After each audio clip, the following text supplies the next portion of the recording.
Welcome, golf fans, pursuers of knowledge and the almighty dollar. This is your golf guru bringing you the Cadence Bank Houston Open. This is going to be the preview show. Of course, I'm going to talk about my favorite bets. Going to give you all those DFS picks that you need, the top 20. We're going to do the deep dive analysis, as always, custom stat models. We're going to break down the course. I'm going to give you ownership projections and everything you need to know if you are going to be betting or playing DFS for the Houston Open. First and foremost, thanks for stopping by. I apologize for not doing a show. I tweeted out I was traveling last week, had no time to get it in, and it's actually too bad.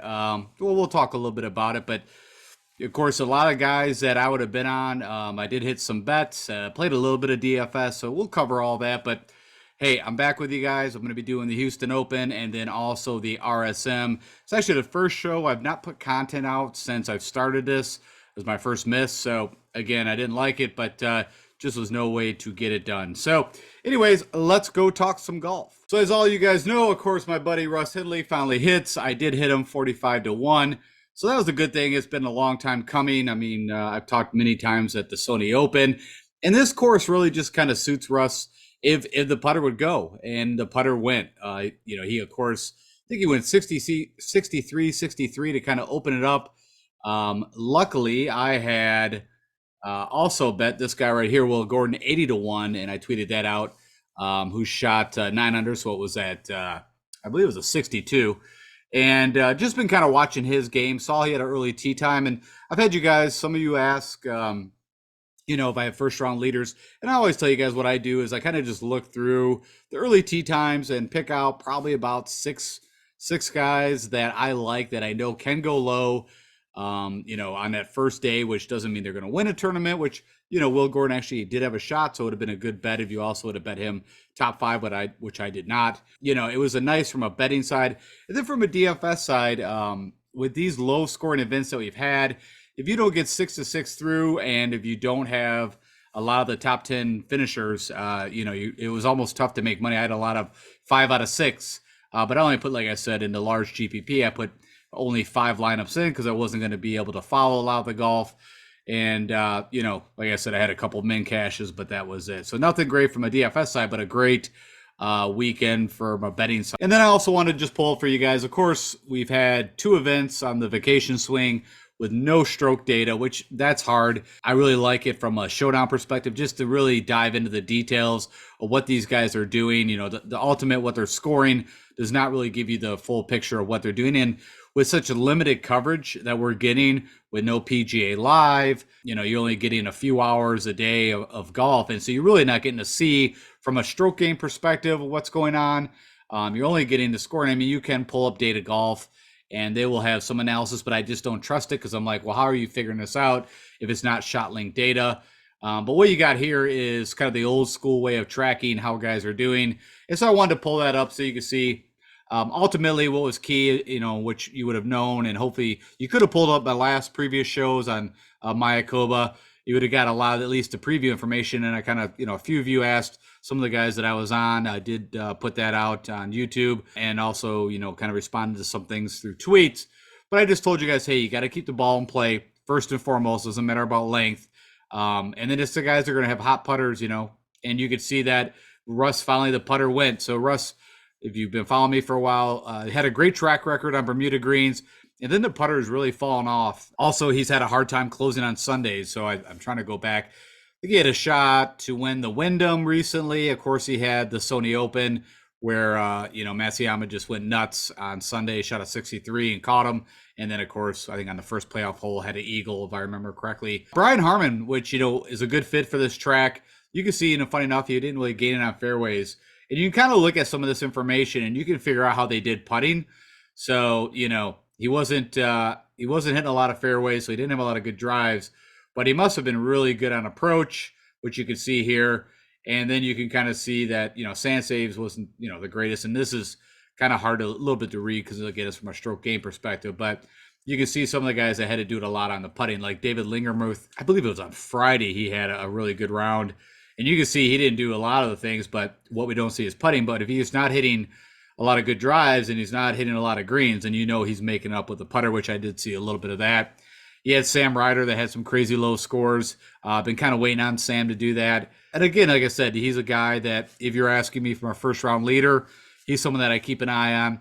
Yeah, my buddy, which I tweeted out, it was hilarious at one time. I think it was Russ Henley, Patton Kazire, and I believe Seamus, who was 1-2-3 going into Sunday. And of course, I did not bet on Patty Kazire, and I probably would not have put you guys on him. I mean, this kind of came out of nowhere. And again, I'm guessing a lot of it was done with the putter. His driver's been, really shady, which you can see. Good drives. He was a little bit lower there. Then you got Matt McNeely, who's been playing really good golf, but you got to kind of peel back the numbers. And he's really been doing it with the putter. Of course, Victor Hovland, which I was still expecting him to top 5. He kind of struggled with the putter, had a lot of opportunities. And again, what I got to see, the putter. And then you had Troy Merritt, who I always kind of keep my eye on Troy when we're on bent greens. This is where he seems like he's shown up. Joel Damon, a vacation, right? His win was at, I believe it was Corrales. But he does seem to do well in this vacation swing. And then you had Seamus Power again, who almost went back-to-back. And it does seem like guys that do well at the Bermuda or Puerto Rico or these vacation kind of swings, you got to go low and you got to do the things of, again, the hot putter, which Seamus can do on Bermuda. And so, yeah, that's about it. It's all I wanted to cover with you guys. Overall, like I said, good betting week for me. Not the greatest from DFS, but again, I did not play a ton. And also, as probably a lot of you guys, also putting some cash in the football side for DFS. All right, let's change focus. We are back in the lower 48. We are, of course, in Houston, Texas. And this event, which used to be the Shell, been around forever now. We're at Memorial Park for this will be the third year. So we have 2 years, of course, history here. And for whatever reason, they cannot keep a sponsor. We had the Vivint when it moved over to Memorial Park, and you had HP last year. This year, you have the Cadence Bank that stepping up, I guess, put some money to put their name on this. This course has been around for a long time and was in, I think if I remember right, it's a 9-hole course. It is a public course, and it kind of fell to some hard times, hence why it was at the Golf Club of Houston. Shouldn't say the CC of Houston. It's actually the Golf Club of Houston. That's where we saw, I believe it was Carlos Ortiz won. You had Lonto Griffin get his first win there. And then it is, well, I take that back. I think actually Carlos won it at Memorial. So it was Lonto who won it at the CC of Houston. I think you also had Brooks Koepka, who's done some of the PGA consulting side. And of course, this is a Tom Doak renovation, which funny enough, he's actually building a course here in Upper North Michigan. I guess they're just, trying to get approval. There was a course there before, and it kind of fell on hard times, and now he's coming to revitalize. So just side note, we are looking at a big boy course, and this is a very tough track. It is a par 70 over 7,400 yards. So when you start to average that out, you're going to see some crazy long par 4s. You got a 600-yard par 5, some long par 3s. It is a ball striker's paradise, and it is a tough track to actually, it's not going to be what we've been seeing. This is whoever gets to 10 under could win this thing if you get to double digits, and we'll talk a little more about that. But it's Bermuda across the board, fairways rough, and then you got these mini Verde Bermuda greens. While I'm on the greens, they are about 7,000 square feet, which is larger than average, and there's a ton of undulation. And then really the protection of this course, they took a lot of the sand away, and with the Tom Doak renovation, and they put back these kind of grass bunkers, or even found creeks that were filled in. That's all been brought back, and they shaved the sides of these greens down, so now you got all this runoff. And from what I read, I guess they've had minimal rain there, so it's very dry. So it should be fast and firm conditions unless something happens in the weather, showing I think we might get a tiny bit of rain over the weekend, but it should be very firm and fast. From a player field, you got 132 players, which that's what's been standard, what we've been seeing. And of course, it's going to be a cut down to T65 and ties. Historical cut line, it almost looks like a major, +2 to +4. And your winning scores, as I kind of mentioned last year, Jason Kokrak, which I kind of felt like, if I remember right, that kind of came a little bit out of nowhere. He was not playing that great of golf, but the course kind of did kind of fit what his game does. He went and shot a 10 under. I mentioned Carlos Ortiz. I believe that was either his first or second win on tour. Of course, a lot of the guys that have done something here, as you're seeing, are now on the LIV Tour, so we don't really have a lot to worry about him.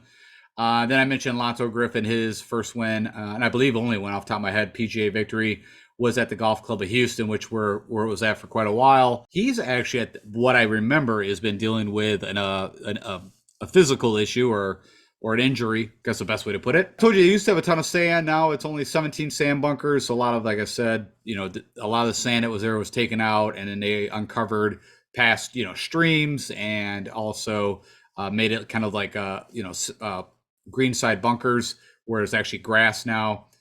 I got the stem meter, which I don't have, was not provided by the PGA, but they, as I already mentioned, I'm guessing, if from what I'm hearing, they could be lightning fast. Now, because they can get some wind on this course, it is in Texas. I'm guessing they can't let it get too fast because of the ball being possibly wind blown.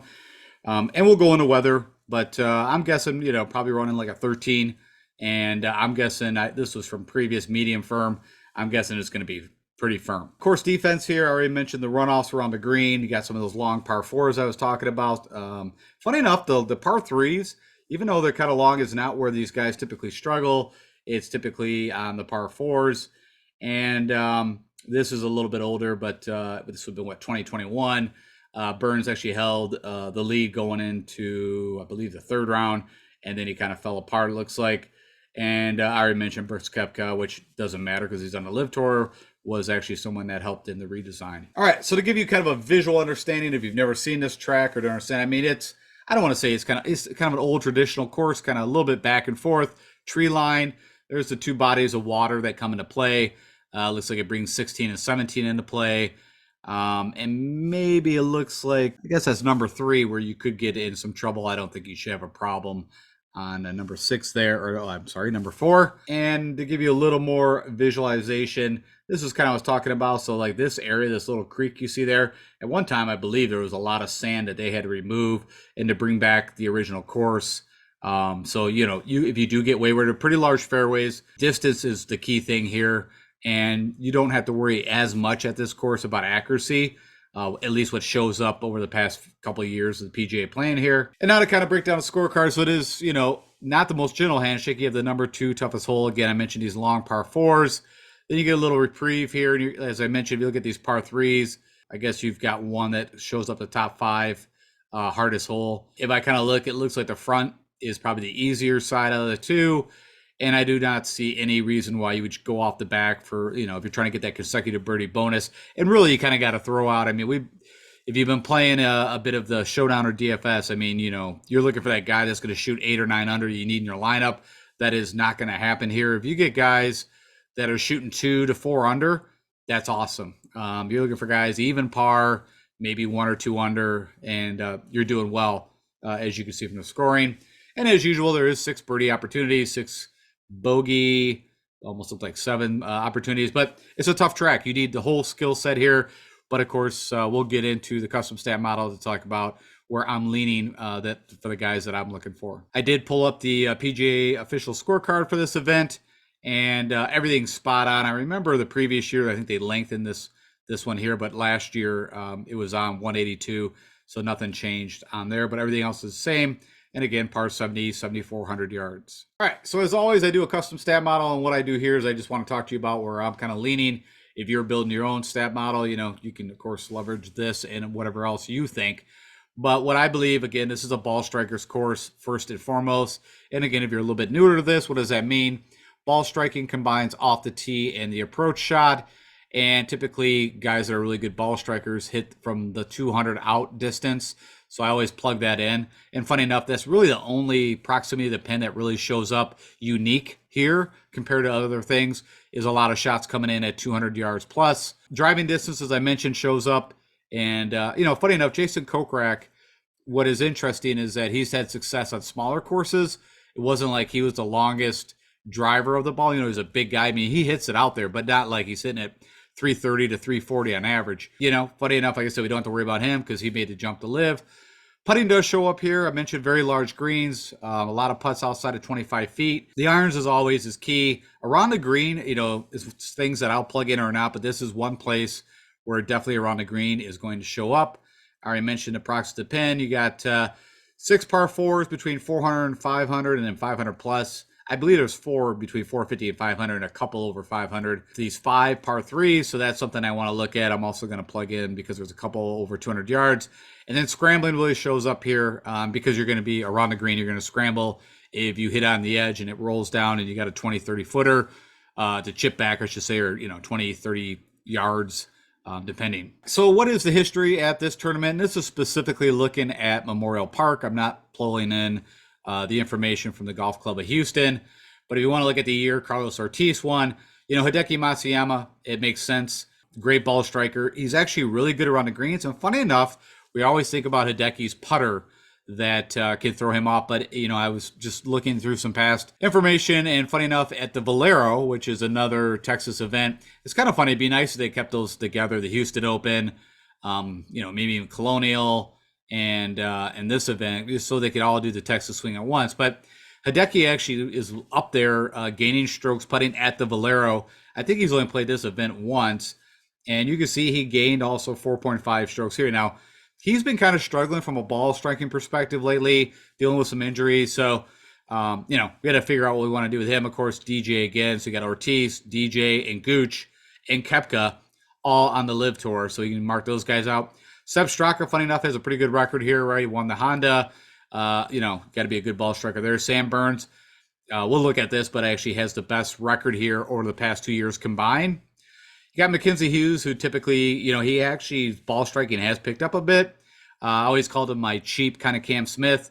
I think the very similar skill set, really good putters, good around the green. And then you got Jason Day, who shows up here, who's actually been playing some good golf, and I'm kind of interested in. But his price, if I remember correct, from a DFS side is pretty hefty. All right, then we look at last year. You had Jason Kokrak, Kevin Tway, which that's kind of a crazy anomaly.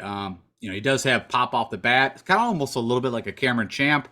Failed with the irons, but out of nowhere gained. You see both the guys gained almost 9 strokes with the putter. And that is really how Jason Kokrak did it. I mean, around the green, if you kind of know, Jason Kokrak, it was typically terrible out of sand traps. But again, whereas you got Scotty Scheffler in the field, who we just saw at Mayakoba. First time he played, you can see he had some rust. I also think he's been messing around with different putters. I think I remember hearing that. And he had a really pretty decent, I think he shot, 65 on Thursday.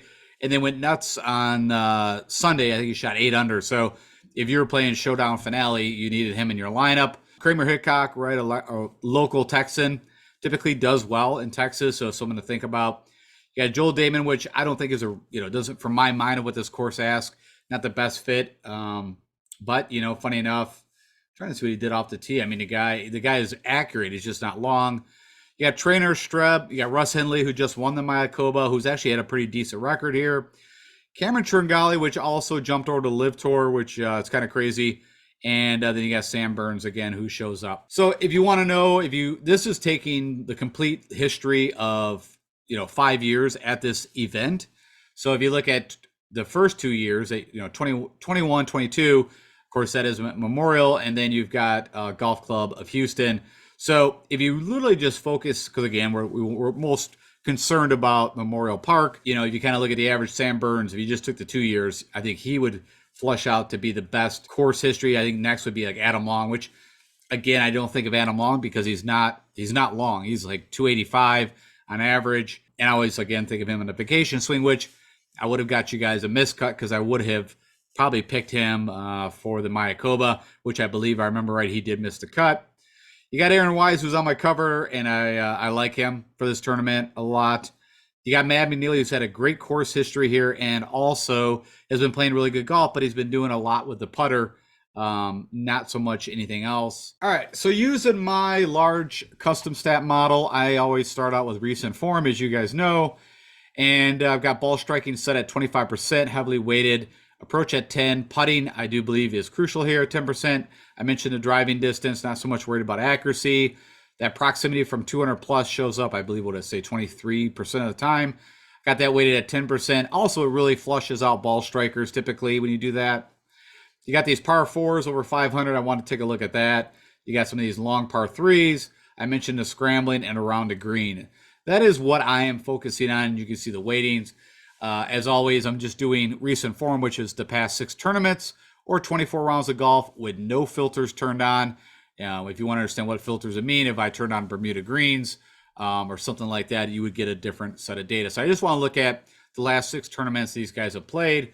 And funny enough, number 1, Tony Finau, of course, who just missed the cut at Mayakoba, but also a little bit like Scotty Scheffler. It was his first event in a while. I think he took a couple months off, and I think this is a great fit for him, and I wouldn't have any issues of recommending him.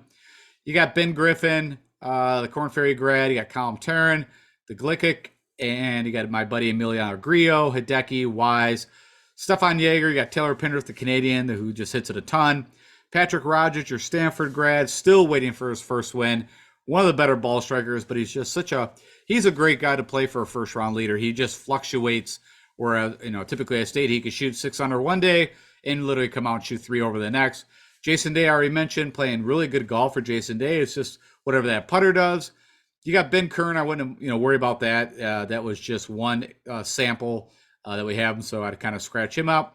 Kevin Streelman, you got Lee Hodges, and then Chesson Hadley, who I believe I was on for the Bermuda, and I don't even remember what he did, but also kind of rounds out your recent form guys. All right, so if you want to specifically look at who from a historical side has done well at this venue, again, we got 2 years of stroke gain data. I've already mentioned Sam Burns. So this kind of tells me that the model is correct, that I'm on point with what I'm looking at. Because again, with 2 T7s, he pops up number 1. You had Adam Long, who I mentioned had 2 T11s. You got Aaron Wise. You got Will Gordon again, who's come off the Corn Ferry, went back, got his card. He's healthy. Been playing great golf, and I mentioned just had a nice showing at Mayakoba. Luke List, funny enough, which I think this is a Luke List course. Now the putting side makes me a little nervous. It may be around the green, but from a ball striking perspective, I like him. You got Charlie Hoffman. Typically I've always said, no matter where Charlie Hoffman, if he comes to Texas, bet and play Charlie Hoffman. He just typically shows up, but his game has been very, very I feel like it's been a little better, but he had a really bad 2022, we'll say. And Hideki mentioned, makes total sense, but we got to kind of figure out if you want to put the money there from a DFS side. Maybe not the worst bet at 22-1 odds. I could see getting behind that. You got Russ Henley, who's coming off a win, which, it wouldn't shock me if Russ pulled out of this event. We'll see. Typically, I always watch out for guys that win. There's a little bit of travel involved. Not a ton, right? I mean, Mexico to Houston. But, I don't know. I think he will probably play his games on point. He's putting well on Bermuda again, at least we saw for 4 rounds. You got Ryan Palmer, the local Texan, who has done well at the Valero. Now, funny enough, when he goes to his home course, which is Colonial, typically doesn't do as well, which is crazy. Scott Piercy, a little bit like Hoffman, and I was kind of crazy. I had a bet on him at Mayakoba, and then I pulled it off. I said, what am I thinking? I'm just going to – and then he actually came out and had a pretty good opening round and didn't play a bad round. So Scott Piercy, a little bit like a Charlie Hoffman for a cheap play, someone that I could get behind from a DFS side. If you wanted to bet him, top 20 or top 10, I could see that. Scotty Scheffler, already mentioned, of course, took a little bit to get the rust off, moved way up on Sunday, ended up with a T3 at Mayakoba. And, of course, he's in Texas, and I see nothing that should point to good things. Seb Straka, funny enough, has had pretty good comp course history at this event. I think he missed the cut the last year, but has done well previously. I already mentioned Mackenzie Hughes, my buddy Bobby Shelton, and then you got Alex Smalley, which, again, I always think of him at the Wyndham, kind of his home course, and typically I think which would fit him better. I don't feel like this is a course that would fit his game, but he does pop up with only 4 rounds of history here. Okay, so the first thing I wanted to focus on, again, from a custom stat model, this is where I kind of start to break down and look at individual kind of stroke gain areas that I think are important. If you're curious on who the top ball strikers are, again, this is off the tee and approach. Over I actually increased. So whenever I kind of do these individual ones, I want a little more data sample than just the 24 rounds. Now we're looking at the last 9 tournaments, but I still want to keep it in recent form. I mean, it is, guys' games do go on a bit of a roller coaster, and I would still want to keep it a little bit on the recent form side. And with that said, top ball strikers, Tony Finau, again, I mentioned, had the miscut at Mayakoba. Took 2 months off, which I think that he said that was the first time in his career that he ever took that length of time off. But I expect Tony Finau to get right back on track. You could say I think he opened up his Thursday round was a little rough. It felt like Friday got better. Brendan Steele, I mean, the models have been loving him from a ball striking perspective, and he has. It's just that the putting has been so bad. But that's a perfect example, at least from a betting side. That's somebody you might want to take a look at 100 to 1. You got Scotty Scheffler, Taylor Pendrith, which I kind of put him in that Wyndham Clark kind of bucket. Two very elite things he does. Crazy length off the tee, and usually a pretty good putter, and maybe not terrible around the green. And if a lot of shots were coming in from that 100-yard mark, I would be pretty excited about Taylor, but I'm still believe that he made my betting card. You got Russ Henley, Luke List, you got Lee Hodges, Griot, Matsuyama, Neesmith, who's been playing amazing golf. This course kind of fits him. I don't like, because he's been playing so well that now you're getting 40 to 1 odds. That feels a little hard to bet Neesmith there as an outright winner. You got Aaron Wise, Gary Woodland, who I think is a very interesting play from both perspectives. Keith Mitchell, which makes sense. And you got Davis Thompson and Trey Mullinax, also someone that I think is a good bet. And right, he's got his first win. I believe that was the Barbasol, but I could be wrong. Again, I always flip. Ches Reavie won the Barracuda. Like I said, you guys have been watching me. Those two alternate with both Bs, even though it's a different scoring format, I always get them confused. All right, and then from the bomber side, if you're looking at guys just, again, and the reason why I also do this, if you're just putting lineups together from, hey, I want to build a bomber lineup, I want to build a ball striker lineup, I want to build a short game lineup. That's why I also do this, and it's a little bit for me. But of course, Joseph Bramble, who's been playing pretty good golf again, kind of struggling on the approach and the putting. I already mentioned like a Wyndham Clark. This makes sense. You got Cameron Champ. I actually like Champ. It's funny, again, I always look back at some previous stuff and was pretty excited about him at the Valero, who I think he had a decent showing the previous year, but I could be wrong, one of the years. But, his game, the way I look at it is you can't really go off recent form from Cameron Champ because he's one of those guys that literally will like miscut, and then boom, top 10. And then miscut. I mean, but from a course perspective and where he could do well, this is one of them. If you want to just could throw away recent form, of course, I think I was even kind of interested in for some reason at the Mayakoba. I don't know if he had a good showing there, but I actually had a bet on him, and I believe he missed a cut at Mayakoba. Again, the Canadian, you got Taylor Pendrith, Trey Mullinax, Dean Burmeister. In my own mind, I think he played a lot of European golf. Maybe he did come off the Corn Ferry, but he's been having actually really good results, especially on Bermuda. So at that 65 to 1, I don't know if I bet him yet. I don't know if he's on my betting card, but I wanted to call this out. I think he would be a good bet.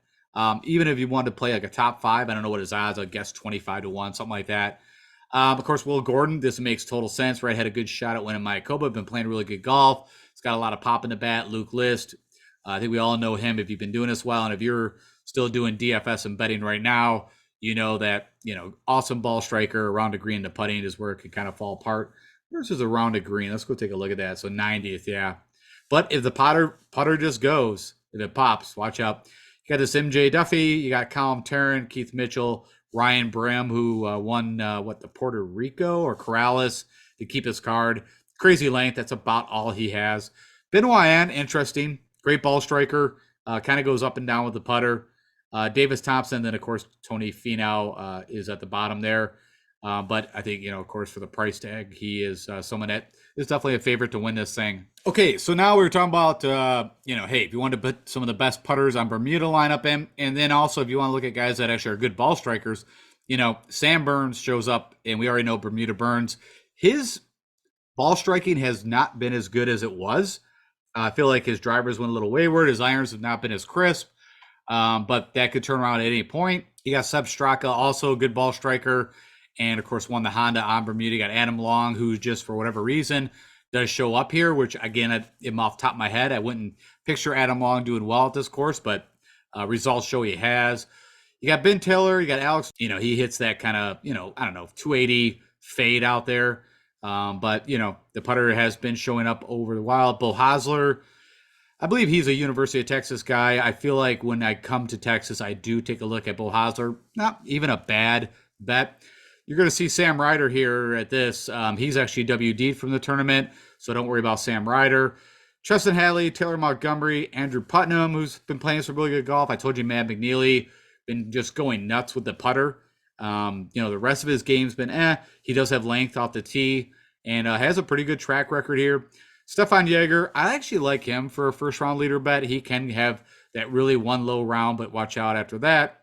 Dean Burmeister, I mentioned, been putting really well on Bermuda. That's 10 rounds of golf, so keep an eye on that. Denny McCarthy, of course, one of the best putters on tour. And then his Doc Redman is actually interesting. I'm going to have to dive a little more into this because I have not at this point, but I did see this when I was putting these information together.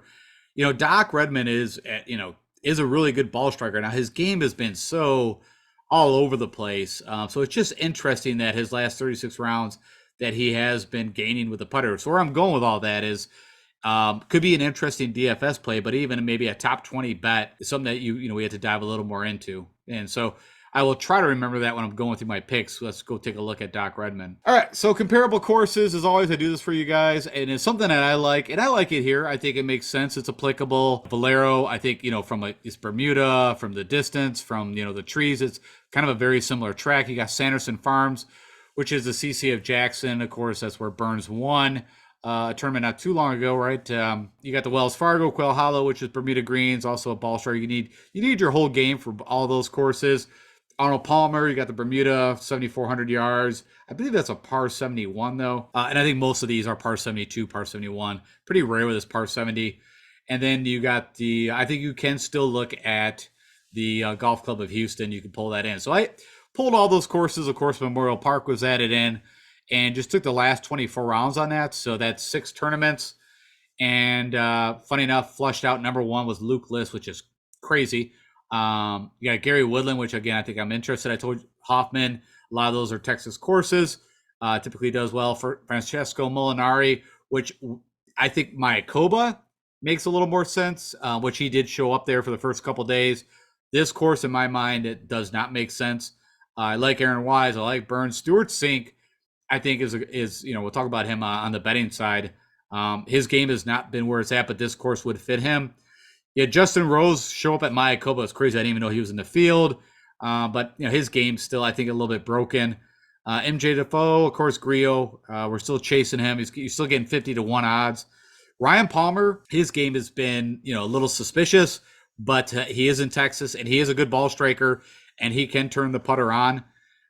Joel Damon, Harris English, it seems like his game's getting back. So funny enough, I think I tweeted out when I hit Will Gordon that Harris English, I think it was like 7 under after like 9 holes.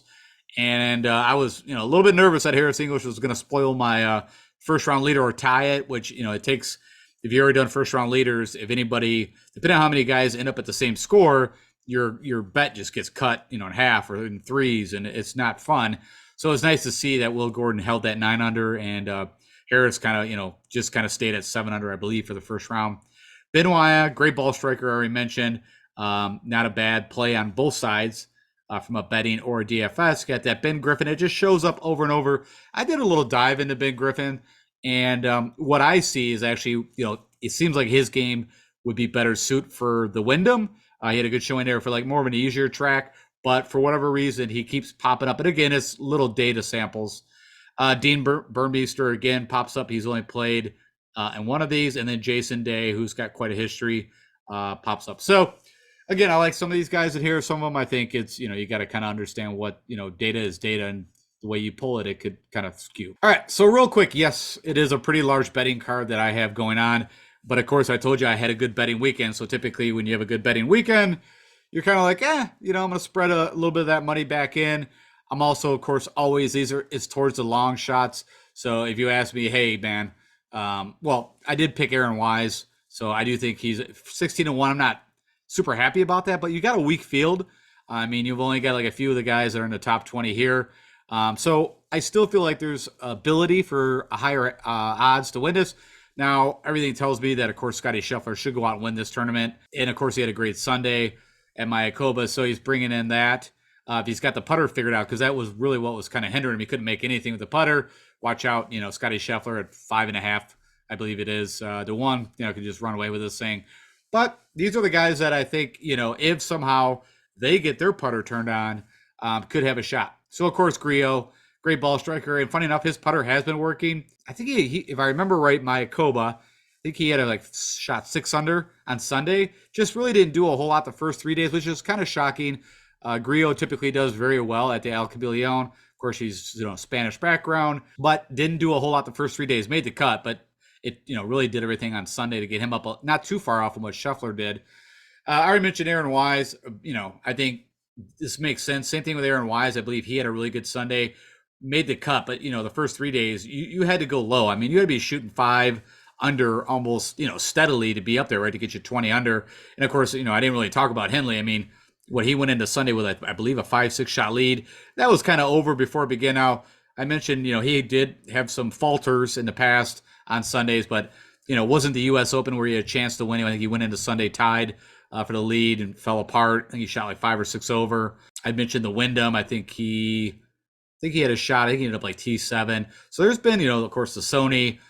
Anyways, let's get off Henley. I'm not even betting him. It's kind of funny. I don't, in my mind, think this is a great course for Henley, but he has had a pretty good track record here. Taylor Pendrith, this is purely just, bomber, good putter, could fit him. James Hahn has had pretty good track records in Texas, and I like that 200-1, and that's purely it, guys. I mean, when you see these bets, I'm putting in, $10, $5, nothing crazy. Trey Mullinax, perfect fit. Luke List, Brendan Steele. I mean, a lot of ball strikers. Stuart Sink still hits the ball over 300 some yards. Pretty good from that 200 plus distance. His putter's just been brutal. And around the green, but the putter is what really held him back since he had that crazy, I guess it's 2021 season, start to the 2021 season. Gary Woodland, everything tells me that Gary Woodland should do well here. Now, you guys know I've been kind of off on Gary for a while, right? He had some injuries. And it's really the putter with Gary, but he's had some really spike putting rounds, and you're going to see like the putter's just been disastrous. But he's had some good showings in Texas in the past. Everything from a ball striking perspective makes sense. So 100-1, why not? Garrick Hago. I'm going to keep chasing this guy if I keep getting these kind of odds. I think he's better than this. Also, he's on Bermuda, so I like him on Bermuda. He's got the distance.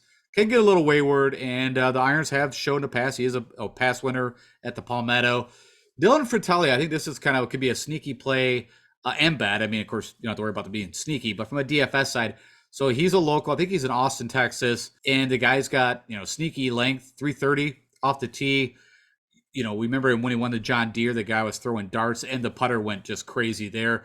Now, those are bent greens, but yeah, I like him. Siwoo Kim, I think kind of out of sight, out of mind. I think he could be an interesting play. And also his history here, I think he had like a WD, miscut. Siwoo could, anytime he's at the field, 50-1, I'll bet that. And then Kevin Tway, he's only in here because I bet him top 10, I believe. I think I bet him top 5, and he was 60-1. Of course, I showed that, he showed up here last year, I think second place. He's got the distance, and that's really it, But if somehow he just shows up around the green, he's been doing well. And then driving distance, he's 20th in the field. But I kind of, I was like, you know what? You give me 60-1 that he could top 5. Maybe he could do it again. Okay, with that said, let's now go jump over to Fantasy National. I'm going to go through my picks, do a little bit of analysis. I'll try to remember Doc Redman, and then I'll show quickly ownership projections, weather, and I'll get you guys out of here. Okay, so I've hopped over into Fantasy National, and as always, if you are doing any betting or playing DFS on the PGA, I highly recommend this tool out of everything I've used, and it's been over 8 to 10 years. Okay, with that said, that's my plug. What I'm going to be looking at, as always, we're going to look at recent form, last 24 rounds. I've got no filters turned on, and what you got here is kind of a mini model, and it's 5 stroke gain categories that I'm focusing on. I'll let you guys know. I first did my first pass with around the green in and not putting, and then I plugged in the putting next to kind of get to the final kind of top 20 guys. Now you're going to see there's 24 guys. I've left a few in here just as kind of because they're lower bets, and I thought, you know what, I'm going to give you a few extra ones that I'm interested in. Usually over here, I show you guys who's had the most birdies in the last 24 rounds, but this is not a birdie fest. So we're looking at for the guys who's had the least amount of bogeys. So bogey avoidance. Of course, over here, you get recent results. What have they done the last 5 tournaments? And then tournament history at this event. And of course, if possible, we want to keep an eye on this 22-21. That'll give you a better feel for, what they've done at Memorial Park. All right. I'm only going to go through, for the top guys, we'll do some more, deep dive. Well, not deep dive, but I'll talk about, but then we're going to kind of move through this pretty quickly. Right off the bat, you've got, let's see, Scotty Scheffler above and beyond. He's at the 11-5. And I mean, of course, everything says that he should win this thing. And I've got no problems with that. From a DFS perspective, it's going to be probably a little tougher to build with that 11.5. But there is a lot of guys that I'm interested in that I noticed in the low sevens, high sixes. That's hence why I left 24 guys for you, because I am recommending Scotty Scheffler. Sammy Burns, I'm a huge fan of Sam Burns. One of my favorite players. I was, a little worried for a bit there that he might go over to the Live, but the good news is he's really good friends with Billy Horschel, and Billy really kind of, stands up for the PGA Tour, and I think that probably helped a little bit for Sam Burns. Also, I think he wants to win a major. I think he got to play on the President's Cup. I think he also sees that he could be on the Ryder team. So good that he's staying, and I'm excited about that. But I think for that price tag, I think I'm going to pass on Burns. Just, for him, I think kind of mediocre. But again, course history here, but I don't like what he's been doing with the ball striking and the approach, and you can see that kind of highlighted. Still has the distance, and been putting lights on. It's really, if we look at Sammy Burns, we're not going to get a ton of data recently, but the last time he played was the CJ Cup, so he didn't play the vacation swing. But you can see he gained 9 strokes to do what he did. Losing with the irons, been a little bit wayward with the driver. So again, not saying that can't flip in a second, but for that kind of price tag, I would almost rather go to Tony Finau, and that's why I've got him highlighted. I think from a ownership perspective, it should be less ownership on Tony. If anybody's been watching and, he missed a cut at Mayakoba, people see that. But you can see the guy, of course, just won the 2 tournaments back-to-back, the Rocket Mortgage and the 3M, I think it was before that. Pretty decent course history here, but he's a different player, and he's been putting really well. That's kind of interesting there. That kind of blows my mind, because I always think of him from 200 plus out, very elite, but everything else. So if you've got to make a decision there, I think I would fall to Tony Finau. And then Hideki, no reason why he couldn't do well, but you can see not the greatest kind of last couple tournaments. I feel like he's still dealing with something from a back or neck issue. Let's go click on Hideki real quick. I want to see what that putter's been doing. But the guy, actually, I told you, he putts real well in Bermuda and Texas, is shown in the past. And you can see it hasn't been as much as a putting issue with him. Off the tee, I've been a little bit, I watch, he's had the hooks. And the last event at the CJ Cup, the irons were not firing. And funny enough, around the green, the guy is pretty solid. I mean, this is more what I'm used to seeing out of him, is gaining around the green and missing, losing strokes with the putter, good with the irons, and typically gains off the tee. So with that, I said I'm going to pass. Russ coming off the victory, you can see some of the key stroke gain areas is not his suit. One of the better iron plays on tour, and when the putter just popped, and you can see, even I was kind of mad that I only got 45 to 1 odds on him outright. But if you see here, it wasn't the greatest coming in. But funny enough, one of his first victories was, I believe it has to be at the Golf Club of Houston. He had an 8th and then a T7. So pretty good record here. So no fault on playing him. But, from a DFS perspective, I'll probably pass and go to Aaron Wise. I just feel like he's due. He's kind of had up and down, but, I think people forget what he did at the FedEx Cup, and then had a good showing to CJ, and, decent showing at Mayakoba, and pretty good track record in Texas. And he, from an overall perspective, everything that I'm looking for. The putter just seemed like, we don't get the sting, but what I was kind of noticing, he wasn't making the putts at Mayakoba that, you hope he would make. And so that's kind of what kept him even at a T15. I think he easily could have been top 5 if he could have made some putts. Again, from the bit of golf that I got to see. I like Taylor Montgomery. He's almost a little bit like Matt McNeely right now. These guys, I think their games have been very similar. They're getting that distance off the tee, and they're getting it done with the putter. Of course, he came off the Corn Ferry with a good record, and the guy's just been, in Fuego. So you can see what he's just been playing amazing golf. And funny enough, like I said, a lot of it's been done over here. Irons have been a little suspicious, but the guy's got crazy length. What does it say here he averages? I think he's going longer than that. I put it more around 330. But yeah, Taylor Montgomery, out of the two, and I've got 2 picked here. So really, I think they're the same player. So you could plug Matt McNeely in, you could see same thing. A bunch of top 10 finishes, also a really good course history. And if you go look at Mav real quick, just been crazy with the putter. Terrible with the irons. Even off the tee hasn't been as good. But I mean, look at it. At Shriners, he gained almost 11 strokes with a putter. The CJ Cup gained 6. I'm guessing at these two events too, a lot of it's been done with the putter and the driver. So I think they're interchangeable. I really do. You could pick either or neither. It's up to you. If you think that finally that putter is not going to keep doing what it's been doing, but you can see ranked number 1 and number 2 over the past 24 rounds of golf they played. Jason Day, I think, is a really interesting. Now you see he's not highlighted, but 9,500 for Jason Day. Now I get the field is not strong, but still, I don't think he's warranted that. Now I get he's had 3 decent kind of showings, but before that he had a couple missed cuts and not the greatest history. I mean, you could kind of throw those out, but a T7 and a T54, not bad at this event on this track. But I think it's an interesting. I just wish. I don't know. I'm a little shocked with that price. It's almost like they put Ricky Fowler up there. I feel like they about have done the same thing. So for 9,500, that would probably keep me off him. But before that, I was thinking Jason Day would be someone I would want to bet and also play. But I feel like from a betting side and from a DFS side, they're kind of priced out of it for me. All right, I'm going to kind of move on. I think Sith Thagala, I don't know. I'm not sold. I mean, we talked quite a bit. It's kind of interesting. Okay, so he had a good showing at Sanderson Farms, one of his first events. And the problem is he's so up and down. Like this guy is a bit of a roller coaster. Of course, the one time he played there, and like I said, he gets a bit of the hooks going. And like I said, I'm just not sold on Sahith. But he can have, just like anybody else, I guess he can come out and have the round. Denny McCarthy, I think you just need more in the putter here. The Butterfield makes more sense, or Mayakoba, where, a score fest where he could make sense. And his ball striking has actually gotten a little better, but no for him. All right, we're going to move through the rest of these pretty fast because I kind of want to get through this. But at Griot, we already know, ball striker, extraordinaire. And I can't see what he did, but I know he didn't putt very well at Mayakoba.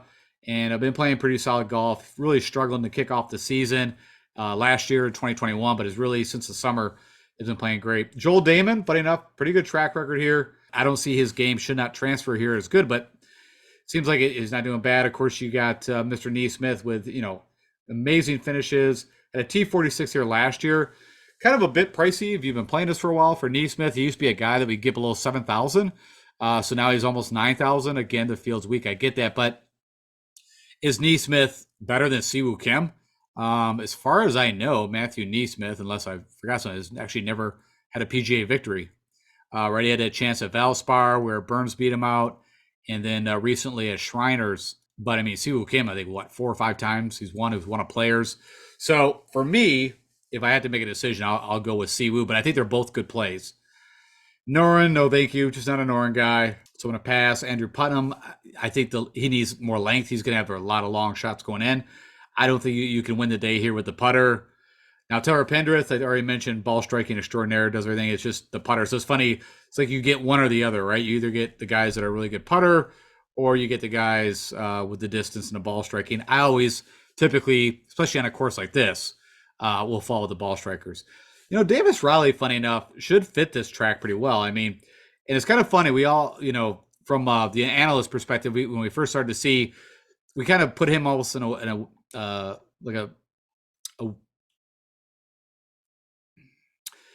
we kind of put him in a Wyndham Clark kind of bucket, where we thought he was a really good driver and a really good putter. But funny enough, the putter kind of started to fall back, and you can see it's been kind of back and forth.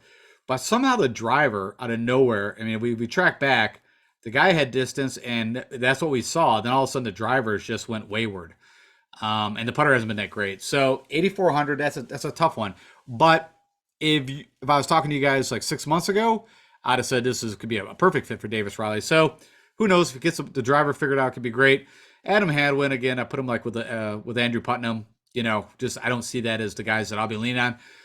Crazy enough, Munoz just hasn't been playing good enough golf. Now this kind of fits him, ball striker's course, and he could turn it on not too far off from like a Griot or a Ryan Palmer even, where like I said, it's around the green, and the putting that typically is where they struggle.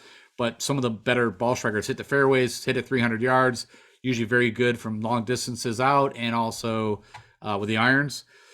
But 8,200 right now, I think I'm going to pass on Munoz, which that's a little bit of a struggle. You guys know he's part of my brand. He's one of my guys. All right, we're going to move through this fast. Killer Keith, kind of makes sense from a ball striking perspective, but I just haven't seen much out of him, as you see. Wyndham Clark, you can make an argument for. Again, does two things very well: the putting, the driving. The irons are usually just horrible. Harris English, watch out. He's starting out 7,800. That's not a bad price. I think Harris English could be a good play here. I don't have him highlighted, but I wouldn't fault you for picking him. And I actually went with Patrick Rogers. Again, I just feel like he's been playing better golf. And you can see not the greatest tournament history, but should do well here. He's a great ball striker. Also, as I mentioned, can just have one of those, kind of breakout rounds. If you can just put a few together.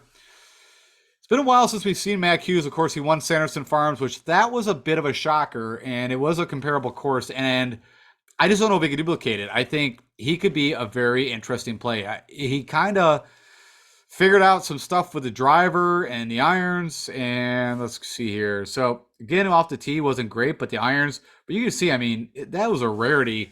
So where I'm going with all this is we don't have the information from the Zozo, but he had a 23rd. I would love to have another round or two to be able to really see if Mackenzie Hughes is now a better ball striker plus the short game and the putting. If he does what he did at Sanderson Farms, I think it's a great comp course. He could, again, top 5 this thing. So I'm kind of like where you're hearing me is I'm kind of back and forth. I could see where I guarantee if he does what he did, even close to what he did at Sanderson Farms, he'll be a good play. So I just want to put that out. I didn't pick him because I just haven't seen enough. I don't know if Sanderson Farms, like I heard the press conferences and all the work he's been doing, and I felt like he's turned a corner and it showed, but I don't have any other stroke gain data really to back it up except that event. Will Gordon, been playing great golf, I told you guys, and 7,700. I'd rather go to Will Gordon, who I just feel like has kind of proven what he's been doing. I mentioned Dean Burmeister, again, showed up at Sanderson Farms, the great comp course. He's never played here before, but I think, you can see ownership, and we'll have to check that out. I'm kind of shocked it's that high, but been putting really good on Bermuda and been playing good golf. I always like Lee Hodges from a showdown play. Justin Suh, if I remember correct, was it Sue or Huh? I think it was Huh that actually had that really good round at Mayakoba. Sorry, wrong guy. Aaron Rai actually makes sense, but I was a little pissed about what he did at Mayakoba, so that could be a little bit where I believe I missed a cut, and I just couldn't figure out why he didn't do better there. But it's a ball striker's course, and it makes total sense to go back to him. So from an ownership projection, like what you just heard what I said, I think my DFS side, I think plug him in there because I think a lot of people are going to be a little soured on him. Adam Schenk, when you need length and you're on Bermuda, I always think of Adam Schenk. So that's simple. He's also been playing good golf. And it's at a T29, a cut, and a T60.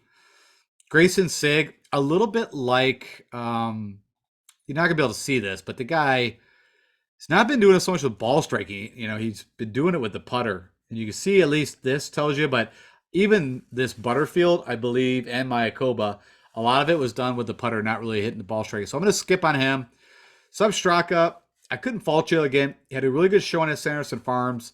This course should fit him, and it's shown in the past that this kind of course does. Now, he missed cut the last year, but so depending on ownership projection, I have no issues. He's not picked, but I think could be good. Justin Lauer, you can make an argument for. Good putter, been pretty good at the ball striking. No issues. Adam Long, again, just doesn't, in my mind, make sense that he does well here. But back-to-back T11, so, I don't know what you can do that. I guess it's, you want, and even recent form's not terrible. So 7,400, I don't know. If you're going with a team that's done well here, there you go. Put a team together. It should just shows up on historical data here, and you'd be good to go. Luke List, this is purely just everything I know about his game. You can see historically, so there you go. History, he's done well. But, now his game does make sense here. You can see he putts so bad, it's not even ranked here.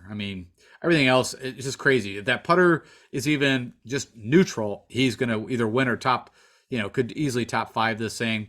Davis Thompson kind of falls under that same category. But, pretty good results here, so no issues there. Party Marty, good ball striker, terrible around the greens and putting. Justin Rose, no thank you. I'm not going to touch you. Cameron Champ, this is purely an ownership play. You can see it's really low, but I know his game, and this is it right here. It's a perfect showing. Miska, 8th. That is him. And has had a T23 here. Also, I feel like he's a Texan. Why? What am I feeling? I feel like he had like a mix between California and Texas. So I don't know. I just think of him doing well in Texas, and I'm pretty sure. Yeah. Okay. His home course. It took me a second. His home course is actually funny enough Valero, uh, the San Antonio AT&T, which I think he literally missed the cut last year. Let me go look at this because I think I was all over him, and then it just did not happen. But funny enough, I also picked JJ Spawn to play at a 7K. So there you go. So funny enough, home course and missed cut last year, and nothing too great before that. Doing what Cameron Champ does. I guess I'm just still kind of waiting on that one win. I think about 100 to 1. So maybe you want to bet him. It's probably a better put a few bucks on him from a betting side. Don't play him in DFS.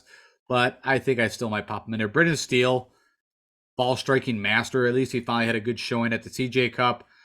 And let's go look at this real quick. But it's been around the green and the putting that has been some issues. Yeah, I mean, it's just standard. That's over the past, pretty much his whole career. But the CJ Cup, he actually finally didn't lose like 4 or 5 strokes with the putter. So there you go. All right, Molinari, no thank you. None of these guys. Mark Hubbard, I like Mark on a shorter track. So no. Bo Hosler, I mentioned, does have that Texas background and had a T2 back and a T13. All those were at the golf club. So funny enough, Memorial Park, he's missed a cut. But if it was still at the golf club of Houston, you could make an argument. Knox, I think Gary Woodland already talked a bit about him. Kind of odd results here. Should do well here. So, I mean, there you go. If you want to take a flyer. Funny enough, from a modeling perspective, Trey Mullinax comes up number one under this mini model, even though, again, not the greatest recent, but, had the win this past summer. Good showing in the FedEx Cup playoffs and had a couple miscuts here. So, do what you may. That might keep his ownership down, but I think a good play. I think Ryan Palmer could be sneaky. Again, Texas local, great ball striker, at least in his past. Let's go look at here. His game, just for whatever reason, just fell apart last year. I'll go back. So he showed up at the Byron Nelson, finally game with the putter. And that makes sense. That's a Texas course. The Valero, he made the cut. Just seeing here. Had a pretty good start to the 2022 season, and then it all kind of went sideways after that. I'm just seeing he also had a good run. It's funny. I used to track consecutive birdie bonuses. This is back over a couple of years, and he and I think it was Abe Answer had the most, and Burns was in there too. Most consecutive birdie bonuses out of a year. So, total side note, but you can see, was playing some really good golf, and then it kind of went a little sideways. Last best showing. I mean, the FedEx, that makes sense. Southwind, TPC Southwind, that kind of makes sense for his game. I don't know. Could be an interesting play. Adam Svensson, good ball striker, typically my brand. Trying to see what else. Dylan Fratelli, I think I told you guys I like him from a betting perspective. Also a Texan, you got Charlie Hoffman, who's done well in Texas. Matty Wallace, and the only reason why this guy comes up because his game should fit this course. Now, he's kind of had a hit or miss. He had a T21 at the Fortinet. I don't think anybody's going to play Matt Wallace, and that's more. And the reason why he comes up was that he had a chance to win the Valero. Is that 2 years ago now? There you go. His best finish ever was back in April of 2021. Trying to see if anything else sticks out here that from Arnold Palmer, good showing. But, then really did nothing after that. You see the putter kind of leveled out, but just went nuts with the irons. So I think if you're looking for kind of an interesting lower play, he could be someone. And Garrick Hago, that's more from a betting side. Don't worry about him from a DFS. You do whatever you want. But, if ownership's low on him, I think he could do pretty well. He had a good showing also at Sanderson Farms. Austin Smartman, great ball striker, came out led, I think, the Bermuda opening round. I don't know if he was low round. I think he was round one. I wasn't on him for that. James Hahn, just funny enough, in Texas, this guy does well. And I think he is a local. Let's go look at this real quick. Oh, and I got to look at Doc Redman. I won't forget that. We'll look at that next. So Quail Hollow's got a win at Wells Fargo. The Byron Nelson is Texas. There's another Byron Nelson. Maybe that's why I'm thinking of this guy, Byron Nelson. The last time I think he had a chance of almost winning was Waste Management, I think is what I recall. It's funny, it doesn't even really come up. Yeah, well, that's not it. Let me see something here real quick. Because they kind of changed the name and it's kind of WMP. Okay. Yeah, so it'd been 2021. He just fell apart on the back nine. But I think of this course a little bit. It's probably not a terrible course. I mean, I think TPC Scottsdale is easier. I don't know. He's one of those guys that just keeps, from a modeling perspective, but does make sense. Again, it's all about the putter. Pretty good ball striker. Sorry, I'm scrolling through a little fast here. Oh, here we go. Doc Redman. All right, so you can see, Doc Redman at the Boise Open on the Corn Ferry had a 10th, and he had a T13 back at the Golf Club of Houston. Had a T61, so he made the cut here, 6,300. I'm trying to remember why did he pop up from the Bermuda putting? Was that what it was? So last time we saw him was at the Fortinet. He missed a cut. Good showing at the Wyndham. I don't know. Someone's just telling me that this guy, Palmetto, of course, the Rocket Mortgage, where he kind of came on everybody's radar. There's a Texas course, the Byron Nelson. There's the Houston Open. Maybe that's what it was. Maybe I did the comparable courses, if I remember right. Sanderson Farm show. I mean, it kind of makes sense that he could. Now, everything else telling you, but if you want a sneaky DFS play from a differentiation side, in the large GPP event, he would be a good differentiator. Kevin Tway, I think I told you I bet him like top 5, but just been trash. So it's kind of funny I say that. Bet him top 5, but he's just been trash. But he did show up here, and like I said, the one thing he can do is hit the ball long off the tee. Does anything else come together? All right, that's it. So let me summarize this for you guys. So who do I like? At the top, I like Scotty Scheffler and Finau. If you had to pick one, I guess it's the way you're going to build. I think either or, you could start off your lineups. It's just going to dictate, Scotty Scheffler is going to be a lot harder to build with, but I think either one should top 5 this thing. If you want to skip that whole top tier and start with Aaron Wise, I'd be totally good with that. You could fit in another, one of these guys. I told you either one, interchangeable. I really feel like they've both been doing the same thing. For me personally, I would probably lean towards Taylor Montgomery. They've both been doing it the same way with the putter. Both have length. Not the greatest iron players that you see. Terrible. I mean, like I said, from a ball striking perspective, Montgomery actually leads a little bit better over the last 24 rounds. Still chasing Grillo from that betting side.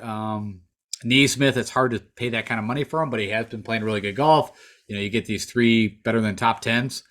Siwoo Kim, got Taylor Pendrith, Patrick Rogers, Will Gordon with a good showing at Mayakoba. I told you Dean Burmeister has been great on Bermuda. Good results coming off the Corn Ferry. The Shankster, I think probably one of my favorite plays from a pricing perspective. So, I like this mid-7s range. I like Shank and List. Cameron Champ, I could not fault you, not playing him for DFS. For me, in a large GPP, I'm going to put him in. If he stays less than 2% owned, that's a huge changer. He could win this thing. I mean, the guy just shows, don't look at any kind of form. You just never know when it's going to happen. And this course fits him.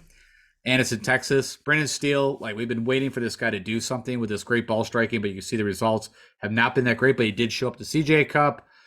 So like I said, there's a lot of guys in these 7s. I like Fratelli, Hoffman, Wallace, Higo, Smotherman, James Hahn. So that was kind of the guys that I'm looking at for my core GPP DFS plays. I want to make that clear. This is not my cash game kind of picks. This is guys that I think could do well, and I'm trying to, I guess it'd probably be stars and scrubs would kind of be how I've been leaning. If you're like, what is your builds? Of course, I'll probably build some teams that fit, as I went through the bombers and the ball strikers. And, I don't think I'll build a short game specialist because I really feel like you have to have length and you have to be a good ball striker even to have a chance to do well here. All right. Let's go look at ownership projections and then weather, and then I'll get you out of here. Okay, so ownership projections, because I'm doing this on Tuesday for you, I wanted to get this show out a little earlier than on Wednesday, that you've only got a real small sample size of data. Only 750 lineups have actually been generated. So will this ownership change? It definitely could. So your top 4 owned right now, which is interesting, you got Scheffler, Wise, Finau, and Burmeister.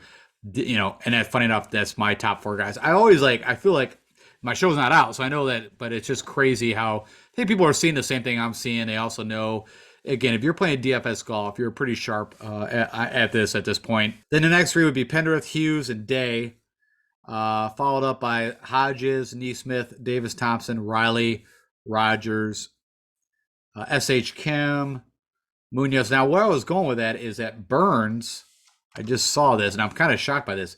He's only 8% owned. So again, from a GPP play, If you want to get a little different on the field, go with Burnsley boy. I mean, there's no reason why he couldn't do very well. I told you he's actually got the best historical. Everything makes sense. It's just I think what people are seeing, what I'm seeing is his ball striking is not where it used to be. His irons for sure are what is making us a little nervous. But again, it's amazing. Well, you get on the range and one little thing could change that. Gary Woodland's up there. I was curious. Yeah, I've got the guys starred that I'm interested in, so we can kind of see where they fall in. Let's go low. I want to work my way up and see what guys that I have highlighted. So Garrick Higo right now, I mean, nobody's got him in this created lineup so far. Champ, again, it's a very small sample. Smotherman's less than 1%. Shanky, I think could be interesting. Steele, Siwoo, Han, they're all lower ownership. Molinex, Fratelli, Montgomery. So that's, guys are kind of staying off Montgomery. So that's another. So if you went Burns, Taylor, Montgomery, that would be a very unique build. From a top perspective, Hoffman, Wallace, McNeely. Again, I think people are seeing through that that it's done. A lot's been done with the putter, but he's done this 3 tournaments in a row. So you're like, you feel like it's an anomaly, but at some point the putter's got to regress to some degree. And if it does, and he's not hitting the ball striking, he could really struggle here. And I think that's what people are just keep waiting on. Luke Liss is at 9%. There's Seb Straka at 10, Griot at 10. So that gives you some idea of where these guys are at from and again, it's such a small data sample but I don't know how many people, are actually going to play this thing. So, it could be a good on how it all flushes out. So I think the most unique thing I saw there was Sammy Burns is less than 10% owned. And so if that could change your mind on who you want to play at the top, again, from a GPP perspective. All right, real quick. Of course, you want to use Windfinder for the weather. The closest place that I've found is Houston Heights to the course. And it's close. I mean, it's, probably five miles away. I think if you actually did it 5 to 10 miles. So whatever the weather is showing here, you'd be good to go. If we scroll to Thursday, nothing super to call out. I mentioned they might get a little bit of rain, which I think they need it there is what everything I've read. And the temperatures have still been pretty warm there. Still in the 70s and 80s. Course should play super firm, super fast. Hence the round of green is going to come in. And there's that same little bit of rain, again, possibility. So, kind of keep an eye on that. But then the winds do look like they're going to pick up over the weekend is all I wanted to state. So, again, I think this is more for showdown. There's nothing here that from a 4-day event that I would be worried about, I'm going to pick this or that for a lineup. But just I would keep a little closer eye if you're doing a showdown on the weekend, which, again, everybody that's probably listening to me, I would guess already does these things if you're doing showdown. All right, let's jump out and wrap this thing up. Okay, so again, thank you for spending some time with me. I hope this helped you out if you are going to be betting or playing DFS, of course, on the Houston Open. And funny enough, you got Scotty Scheffler there. It looks like playing at a practice round, your favorite going into this thing. And I will be doing a show for you guys for the RSM, and then that's it. Then I'm pretty much going to check out until we get to the Tournament of Champions, because I think it's just like the QBE and the PNC, and you got the match. I think they said, I believe, what is it? Tiger Woods is playing with Rory, and then I think it's Spieth and Justin Thomas. They'll be playing in the match, and that's, I think, around the Christmas time frame, if I remember right. So we're gonna have a little bit of a break of golf after next weekend. So again, good luck in this tournament. All the best to us, and if you do me the honor, as always, click the like button. Let me know what you think, especially if you're new. And if you are new for some odd reason playing the Houston Open, hey, subscribe. I usually do about 3 shows. I don't know if I'm going to do that next year. Maybe 2 shows. I'll probably do one more of like the betting preview, and then do my picks and before the lock, kind of all in one. And I also follow on Twitter. I always keep an eye on the field and everything that's going on. And if I see anything, I will tweet it out. And that's it. All right, guys, have a great weekend. Enjoy the Houston Open. Oh, yeah, and the good news is we do get PGA Live. We'll be back for the Houston Open and also the RSM. So for all of us that like to see what's going on with our teams, you get to watch that. All right, guys, take care. Talk to you later.